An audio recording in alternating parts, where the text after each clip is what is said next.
based in Abuja here. For the course of this program, we'll be talking a lot about health, specifically your health, and what you need to do, what you need to know to take control of your own health. Nigerians are in a particular interesting position. We have specific conditions, specific diseases that we seem to be more prone to. And I think for the most part, we have not really given them the attention that they need, especially when it comes to the individual's perspective. So we'll be talking about things that you can do, you specifically, that's you, the mother, the father, the child, the officer, the employer, the employee, whatever, where you are, what you need to know and what you need to do to be able to take control of your health. As I mentioned, there are specific conditions that we are more prone to, things like prostate cancer, breast cancer, things like heart disease, cardiovascular disease, high blood pressure, things like asthma, things like allergies. We're going to be talking about where these things fit in our lives and what you can do. And I'm going to keep on emphasizing that, what you can do to take control, to prevent, to strengthen your body so that you don't fall prey to these conditions. Now, as a small reminder, this is not by any means meant to replace your medical professional's care and advice. These are simply tools and tips and suggestions that you can check up with your medical professional, and of course online through your own research. You can check for yourself and see whether they be true, whether they're not, but most importantly, see how to apply them. We'll be right back.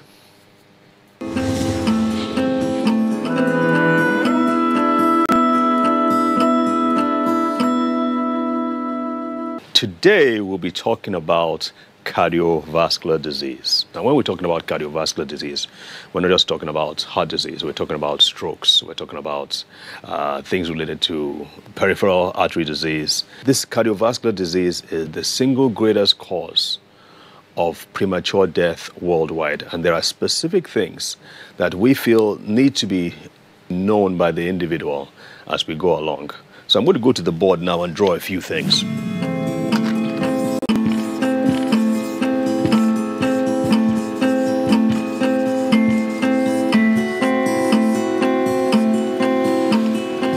What do you need to do to take control of your cardiovascular health?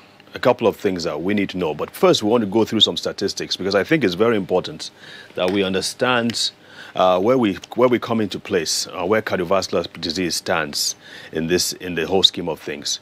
Cardiovascular disease, heart disease, and stroke especially, of the top 10 causes of death, they are the top 2. Also, we know that 80% of deaths related to heart attacks and strokes happen in developing countries. That's countries like Nigeria and other parts of Africa. So we have a serious problem when it comes to cardiovascular disease. And if you look at the slide in front of you, you will see that it says that 45% of African American men and 48% of African American women have some form of cardiovascular disease. These are statistics taken in the United States. They have all the access to all the healthcare facilities, but they still have, among the black people, higher rates of heart attacks and strokes. Why is that so? We're going to look into some of these as we go further down in the program and try to understand exactly what it is about black people that makes us more prone to things like heart attacks and strokes. Now, of course, it happens in the developed world. It's happening in the developing world, like we said. Another statistic I want you to look at. 2015, for the first time ever, heart attacks and strokes cracked the top 5 causes of death in Sub-Saharan Africa. Never before. It was always about infections and issues like diarrhea and dehydration. But for the first time ever, you are now seeing the disease that was absolute province of the developed world. We're now seeing those 2 diseases cracking the top 5. And it means we should pay attention to these things. And I have a personal experience, and of course my professional experience also point to the fact that black people seem to be much more prone to this condition. Professionally, I began to see patients saying, well, I'm on 4 different medications, I'm on 5 different medications for my blood pressure. And yet, their blood pressure wasn't being controlled. They were seeing cardiologists, they were seeing healthcare professionals who had done all the tests and prescribed the right drugs for them. So it wasn't like they just went to a chemist and they just decided to ask the pharmacist, what drugs do you have for hypertension? They were being given the right drugs, and yet they still had high blood pressure. It wasn't being controlled. In addition, these were people who were also doing the other right things. They were watching their food, their diet. They were also exercising. They were trying to keep stress levels at as low as possible. And yet they didn't have their blood pressures controlled. That used to bother me a lot, because I'm like, how can you be doing all the right things and still be prone to heart disease? In my personal life, this is about 10 years ago now, I don't know, maybe 15 years ago. In my 30s, my early 30s, I used to have, once in a while, I would just have this pain in the left side of my chest. And it would be this gripping, grinding pain on my left side. And think about this. I was in tip-top shape. I had my body fat percentage was less than 8%, which means that I wasn't overweight by any stretch. I had a decent diet. I was a sportsman, and yet I still had these gripping pains. First thing in the morning, the first few steps, I'd get up and walk around from place to place, and I would feel these like pins and needles. And I knew, being a doctor, I knew these were all signs of cardiovascular disease. So that got me thinking. My blood pressure was normal. So I'm like, what is going on? And so it got me thinking, what is it about me? Am I just special? Special in a bad way? Or was it just that I, as a black person, I had issues? And so that got me thinking and got me really searching. And in the course of this program, we're going to see some of the things that we found out that are responsible for black people having cardiovascular disease and being more prone to cardiovascular disease.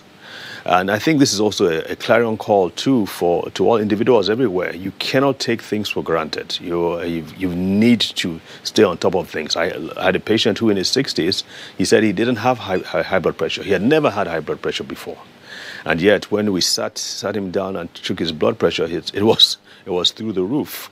So we're going to be talking about these things. And please, I hope you will stay tuned. You will send in your comments. You can send your questions in. We will be sure to get back with you before the next program. So we'll keep this conversation going. Stay tuned and we'll be right back.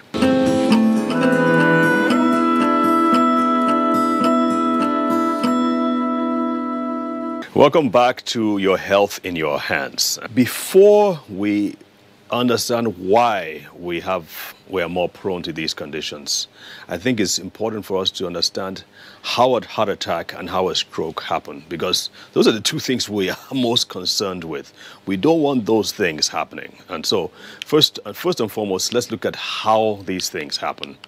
And if you look at the slide in front of you, you will see the picture of a heart and a picture of the brain, and in between you see an artery going down, and you see that blood is trying to flow from the top into other blood vessels, into other parts of the heart, and you can see it's being blocked by this yellowish substance there.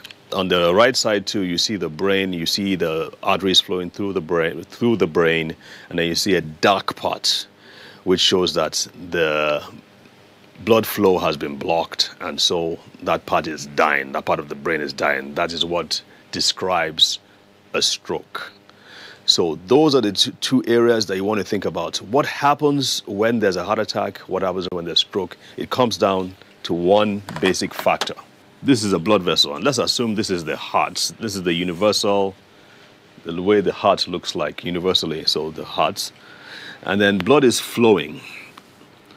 It could be flowing to the heart, it could be flowing to the brain, since we're talking about heart attacks and strokes. So blood is going this way, going this way, going this way, going this way. Blood these are the two really most important organs in the entire body, the heart and the brain. The heart has to pump blood, the brain has to regulate and control the body. If anything happens to them, it's not good. And that's why the priority, everything your body does, is to protect and maintain blood flow to these two organs, the heart and the brain. So essentially, What happens with a heart attack or a stroke is that there's a blockage. There's either a blockage, so the blood cannot get to where it needs to get to, in this case the heart or the brain, or the blood vessel actually ruptures, so the blood spills out. Instead of going to these parts, the blood vessel actually breaks open and it spills out. 85% of all strokes are due to a blockage. 15% of all strokes are due to a rupture of the artery. Of course, a rupture of the artery tends to be much more severe. Blockage, not as much, but they're both really, really bad, if you understand what I'm saying. So the key, really, and we will talk about that later on, the key is to ensure that the blood vessels are healthy and strong. The walls of the blood vessels are healthy and strong, so that there is never a blockage or a rupture. And so that's what we're talking about now. And if you refer to the picture in front of you, you'll see some of these things that we're talking about. So now comes the question, why do these things happen to us? So the first thing, and I have this really nice quote in front of you there, and I think I'm just going to go ahead and read it. You can read along with me as well. A man does not come to the almshouse or the jail by the tyranny of fate or circumstance, but by the pathway of groveling thoughts and base desires. Nor does a pure-minded man fall suddenly into crime by the stress of any mere external force. The criminal thoughts had long been secretly fostered in his heart, and the hour of opportunity revealed its gathered power. This is by a philosopher called James Allen that I kind of like. Anyway, I really like this quote because it sort of depicts the process or the anatomy of a heart attack or stroke. It's a gradual thing. It doesn't just happen all of a sudden. It's not like somebody just swore for you or cursed you and like you had a heart attack and you had a stroke. Most of the time, it happens because over a period of time, and when I say period of time, I'm talking about 10 years, 15 years, even 20 years, these arteries, these blood vessels are gradually being filled in and blocked by things like debris, and of course your doctor talks to you about cholesterol, blood clots, things like that happening. But I also want to talk about what happens, the health of these blood vessels, because really it comes down to the health of the blood vessels. And there's this quote by Dr. Linus Pauling, and this is what he said: the primary cause of cardiovascular disease is a lesion or damage to the wall of an artery. So let's look at this artery. Again, we're looking at an artery now. Ideally, an artery has to be smooth. The lining has to be smooth and velvety so blood can flow easily and through it. But over time, for different reasons I will discuss, the lining begins to get damaged, and with damage comes the formation of scar tissue, and scar tissue attracts things like cholesterol and blood clots. And over time, as we keep on saying, these things begin to build and they begin to grow, and so eventually you have either a rupture or you have a blockage. You see that picture in front of you there. So you see a gradual progression from on the left side. You see it's really smooth. It's the blood vessel, the inner lining of the blood vessels looks really healthy. And then over time, you see blockage and eventual rupture. So we want to, again, look at the things that cause these things to happen. And in front of you, you see a slide. On your slide, it says hypertension. Next to it, diabetes. We have a lot of that going on in Nigeria. In fact, in my impression, in my view, most people, over half of the people above the age of 40 have hypertension. And I would say half of those are not even aware they have hypertension. So we need to pay attention. And now just a quick tip, please go and check after this program. After you watch this program, go to your pharmacist or the chemist or the medical center, check your blood pressure. It's very, very important. You want to stop the gradual damage like we've shown you here. After that, sedentary lifestyle. We all know that you should exercise. We all know that we should move around. A poor diet, we're going to discuss the Nigerian diet and some of the staple and our favorite foods that Nigerians like to eat, which are not very, very helpful. And I'll probably try to give you some tips on what to do and what not to do. Your genes matter. Part of it is because, of course, like we said, some of the things that we as black people have, that makes us more prone. Obviously, aging plays a role. Obviously, other diseases like sickle cell disease can play a role as well. So, and another thing, dental hygiene, the health of your teeth, the health of your gums, also play a huge role in how healthy your cardiovascular system is. We're going to take a break now, and we'll be back shortly.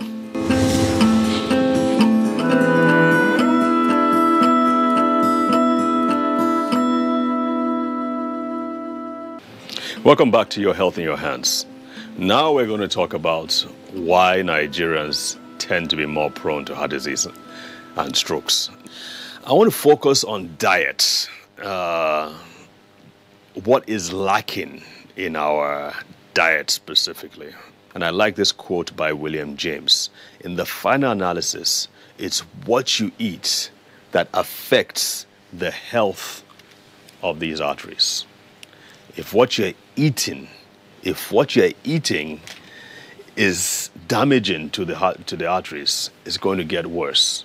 But if you are aware of these things, if you're aware of what you need to eat to heal the arteries, then you will be on the right track. And so the quote I was going to refer you to is this. It's by William James, a pioneer in biochemical individuality. He's a PhD, very smart guy. And he basically says this: the human body heals itself, and proper nutrition provides it with the resources that it requires to accomplish that task. That quote is so profound, and I've used it in my practice and in my experience. And in my experience, I have got to say it has worked over and over and over again. Simply by addressing their nutritional intake of specific nutrients, we can see a dramatic, just like that, turn in the improvement of their health. And this, of course, applies to cardiovascular disease as well. So there are 5 nutrients that I want you to pay particular attention to, because I can guarantee you, if you're an average Nigerian, you are not getting nearly enough. Number 1, vitamin C. Number 2, vitamin D3. Number 3, L-arginine, which is an amino acid. It's a semi-essential amino acid. Number 4, magnesium. Number 5, omega-3 fatty acids. These 5 nutrients can make the difference between cardiovascular disease and cardiovascular health. We'll be right back.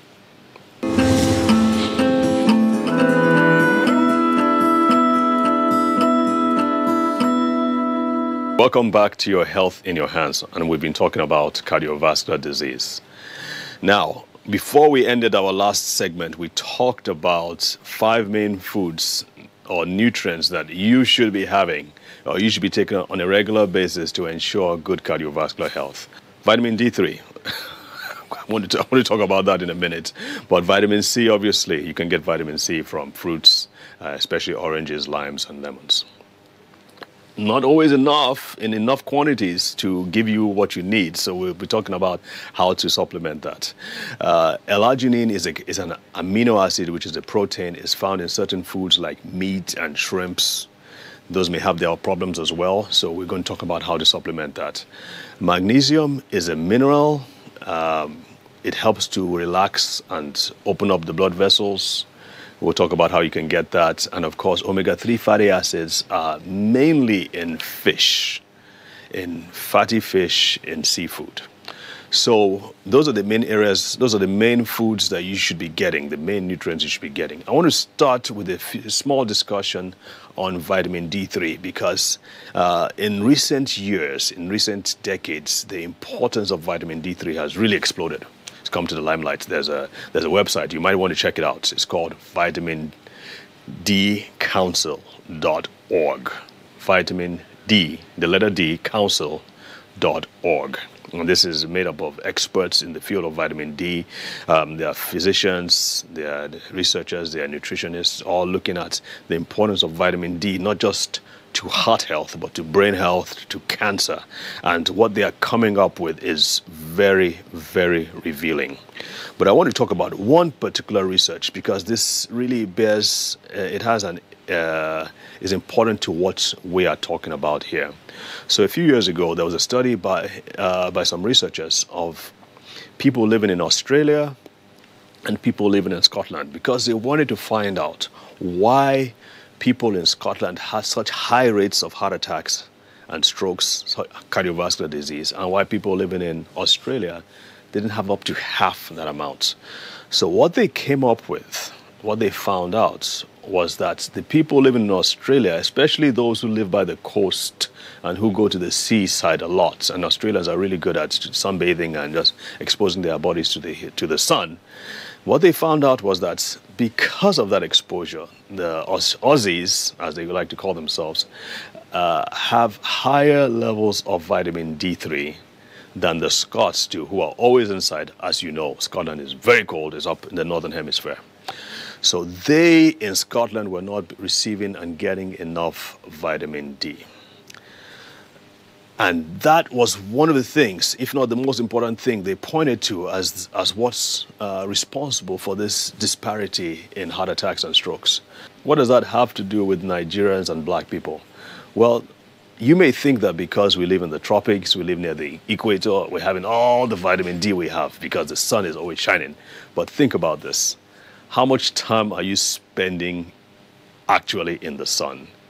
I mean, you're probably in an air-conditioned office or living room right now watching this program. You are not really exposing yourself to the sun. You should be barebacked for at least 30 minutes to an hour every single day to get enough vitamin D3 for your body's needs. Number two reason why you're not getting vitamin D3 is that you have black skin, and in black skin you have a pigment or a substance called melanin. Go check it out. Melanin tends to block out the effects of the sun rays. It blocks it out. And when it blocks out the effects of the sun rays, you will not be able to get enough vitamin D3. So it's crucial. It's crucial that you understand this. Don't think that because you are black and because you live where there's lots of sun that you're getting enough vitamin D3. You're not. As a matter of fact, what vitamin D3 does is that it produces a gas, like I mentioned. It helps the endothelium, and the endothelium is the inner lining of the blood vessel. It helps the endothelium produce a gas which helps to heal and reverse. It also helps to dilate the blood vessels, but it helps to heal and reverse damage to the lining of the blood vessel. That is key. Now you can research that and you can find that out. Obviously, and I've said this over and over again, that this is not to replace your doctor's attention. You still have to take your medication. You still have to take your blood pressure medications, your cholesterol medications as your doctor has prescribed. But remember this, those medications do not do what I've just described. They don't clean up and heal the blood vessels. They try to limit the damage, but they do not, as a matter of fact, do not change what has happened here. They leave that to your body to do that. So it's really important that you pay attention to these things. The other things that we mentioned the omega-3s, we mentioned vitamin C. Vitamin C is really important for the health of collagen and the health of the blood vessels. In subsequent programs, we'll probably go into these with some more depth. But stay tuned. Make sure you send in your comments, your questions. We would love to engage with you and help clarify issues for you. So thank you for listening.